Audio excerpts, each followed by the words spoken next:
Assalamu alaikum урматтуу мекендештер, Талас тургундары, Талас Жарнама YouTube каналыбыздын көрүүчүлөрү. Мен сиздерге Көгөйдөн сатыкка чыгып жаткан чакан тамды тартып берейин. 2 участок, жалпы 22 сотикте. Анда эмесе дарегине көңүл буруп коюңуздар.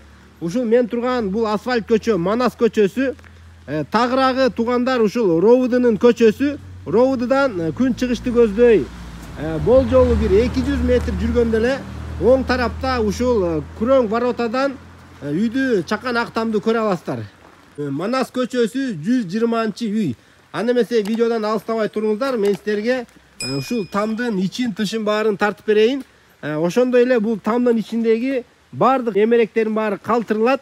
Мынакей туугандар, караңыздар, ушундай огородду кенен үй издеп жүргөндөр болсо, бул видеону сөзсүз түрдө көрүңүздөр. 40-ка 55 огороддун узун туурасы 40-ка 55, караңыздар, аябай эле бир талай эле дайрадай кенен. Бул жагында времянкаларды да склад кылып колдонот экен. Очокканалары, сарай, ушундай чакан складдары менен туугандар.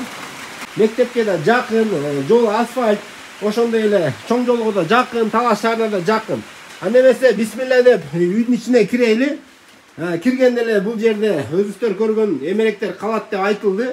Ушул кухонный гарнитурлар, суулардын баары кирген. Бул жагында мынакей санузел баары курулган, душ, туалет, ушул автоматтар, кол жуучу, ушундай раковина, аристон. Кыскасы ушул жерде видеодо эмнени көрүп аткан болсоңуздар, баары калтырылат. Андан кийин бул жерде тамак ичүүчү бөлмөсү, холодильник, отургучтар, уголоктор баары калтырылат. Бул жерде печкасы, бул жагында спальный бөлмө.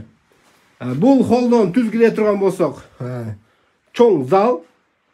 Мынакей бул жагындагы ичиндеги эмеректерин көрүп атасыздар. Кымбат эмеректер, потологунда ушундай натяжной потолок кылып жасаган, жакшы шторалардан тагылып, өзүңүздөр көргөн мына эмеректерди, жакшы эмеректердин баары коюлган, ушулардын баары калат. Баасын $35,000 сурап жатышат. Эгер содалашып көрүңүздөр, вариантыңыздарды айтып көрүңүздөр, рассрочка варианттарын өзүңүздөр сунуштап көрүңүздөр туугандар. Видеого лайк басып коюңуздар. Видеону дагы башка группаларга бөлүшкөнү унутпаңыздар.